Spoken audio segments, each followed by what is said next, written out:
L'isola di Giuseppina Tavana. Profumi di mare, di zagara al sole, di terra brulla, di brace annerita e di viscere fertili come grembo di madre che frutti regala.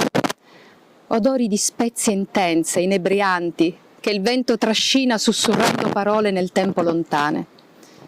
Stella di mare, faro luminoso, di naviganti nel buio, fucina operosa di braccia, di menti che vanno via. Madre matrigna, questo tu sei. Solleva forte di sirena il tuo canto, Sicilia mia, e dal torpore scuoti i tuoi figli che in te credono ancora.